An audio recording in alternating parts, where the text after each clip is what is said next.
Greetings! My name is Turdin and today we're back onto Realm Talk. If you haven't seen the first video, I recommend you do so to get some insight on the first 3 realms, as well as the basics on how these things function. But in case you didn't, or in case moving that mouse is just too much of an arduous labor... So the realms are basically like Minecraft dimensions shaped like pizza discs with different flavors of arcane shenanigans. But these themes aren't just on the surface, they're also a bit deeper and esoteric. Every aspect of an element is embodied here, so think big. Also, 3 things to remember. Middle of the realm, good. Nice. Happy. Edges of the realm, bad. Icky. No good. Realm stone, funny rocks made of solidified-ish realm magic. Very potent, but tends to do weird stuff, so no nibbling. Realm gates are weird portally things that allow you to fast travel. Got that? Good. Anyway, let's just start off properly. Mr. Beast! Ghur. The realm of beasts, a realm of predator and prey, of might makes right, and of having that dog in ya. Main gods, Gorka Morka, the greatest and greenest god of them all, and Morka Gorka, the greenest and greatest god of them all. Ghur is actually fairly similar to Ghyran. Both realms are very much alive, with the land itself moving, breeding, and growing of its own volition. But where Ghyran embodies the growth and decay part of life, Ghur is all about the struggle for survival. Everything in Ghur is either predator, prey, or both. The realm is absolutely teeming with beasties that'd make even an experienced Monster Hunter player blush, and even the rocks and oceans try to swallow you whole through inconvenient sinkholes or spontaneous tidal waves. Everything is constantly going for each other's throat. You want some peace and quiet? Go back to Azir, you pansy. Complacency gets you killed faster than you can say, "Oh dearie me, it appears I'm being eaten by a T-Rex, what a terrible bother." And these conditions mean that the people of Ghur are, in the scientific term, built different. They're often pragmatic, direct, and as unsubtle as a spear aimed for an orc's heart. They're hunters, survivors, and masters at using their surroundings to their advantage. But where a Ghyranite does this by shaping their cutesy little trees and flowers into a wall, Ghurites do this by slapping the biggest thing around to death with a rock and living in their skull. Papa K approves. Because of this ferocious pragmatism, some interesting Ghurites you might encounter could be an ogre chef on a never-ending quest to discover, slay, and cook every possible meat. Always experimenting with bold new flavor combos and taking great pride in using every part of the beast. A bizarre insectoid nomad who wanders the deserts of Ghur. He doesn't look particularly threatening at first, but he's been surviving solo in Ghur for long enough that most ne'er-do-wells know to stay far the fuck away.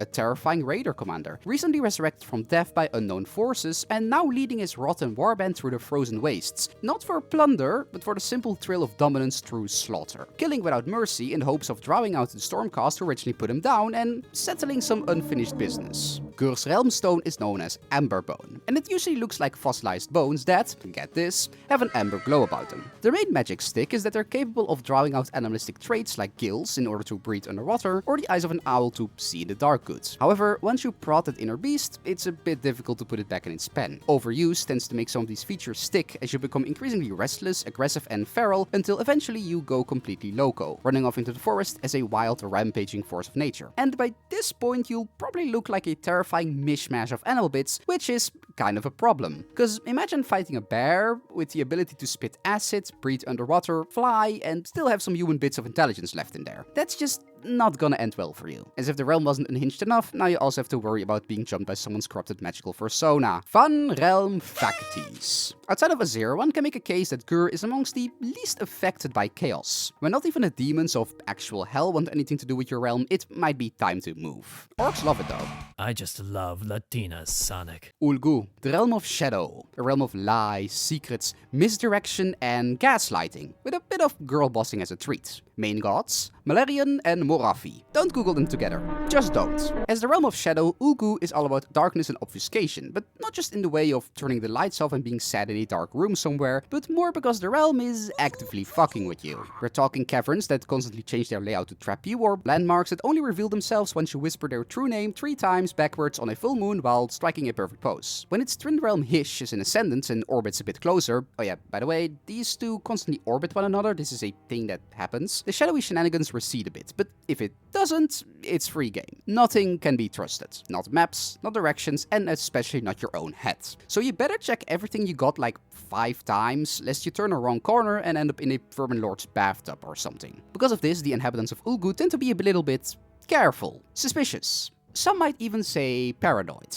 When the land itself lies to you constantly, you either go mad or get really good at reading between the lines. So while they can be a bit secretive, they also tend to be introspective and analytical. Some interesting Ulguites, Ulgulif, Ulguvians, whatever, might be a K-Knight assassin capable of fusing into the shadow. No one has ever seen their true face or even what's under their armor, but locals whisper of a winged raven shape drifting across the sky above their temple during the darkest hours of the night. A night haunt who stalks an ancient misty forest out on the countryside, and whose victims are left as nothing but empty husks, their bones found etched with their greatest sins and secrets. An intel broker with pitch black eyes and paper white skin who never truly leaves her dimly lit sanctum, yet somehow always knows everything that's happening in the city. Ulgu's Helmstone is called False Stone, or Lies Given Form, which perfectly tickles that 14-year-old edgelord part of my brain. To the untrained eye, it looks like nothing special, really. Maybe a rock, or a few scraps of wood, or an empty glass bottle. The type of thing that you might pass by a million times in your life without really noticing it. But someone with a bit of arcane gutspa can pierce through this illusion and see its true form, that being this weird, swirling mass of webbed mist. As can be imagined from the previous sentences, it's kind of a pain to work with. Most artisans just think they're being handed a dirty rock that smells faintly like despair and piss. But in the hands of a skilled enough crafter, who is most likely working for Moravi, let's be real, false stone can be used to craft powerful illusions, like actual invisibility cloaks and the like, which are always put to good, non-nefarious use. However, there is a teensy bit more to this. False stone is actually kind of sentient. It's like that one shy kid in the back of the class that just wants to be left alone, except instead of stabbing that really annoying guy with a pencil when it gets bothered, it'll just twist your perceptions and rearrange your thoughts until you can no longer separate fact from illusion. Fun Realm Facties. There are actual shadow demons living in one of Ulgu's moons. I am serious, they are up there. And we don't really know what they're up to, and just between you and me, I don't think we wanna know. My eyes! My eyes! Hysh.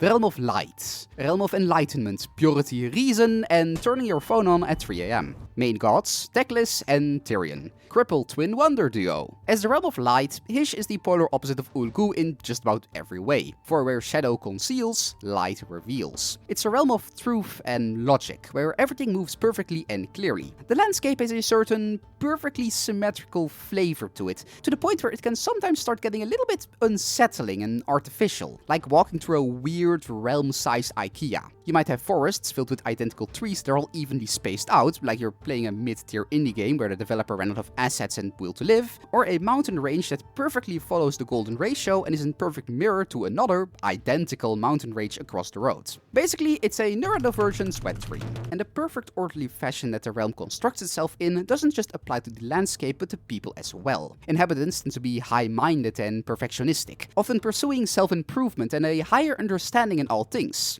Some might say they have a medium-sized broom handle up their perfectly symmetrical backsides, but that's just hearsay by the unenlightened. Some interesting inhabitants might include a brilliant architect whose designs are a perfect blend of function and beauty. No matter how outlandish the designs, they're somehow always perfectly structurally stable and sketched out to the teensiest detail. A solitary ghoul who resides in an abandoned mountain temple. Their screechings and ramblings are usually incoherent, but every once in a while they carry prophecies and profane truths. A detective who almost seems to solve crimes as they happen. No case is too cold and no secret is too deep. As where some see dead ends, his mind sees complex patterns and connections, though where he gets his insight from is a matter of some debate.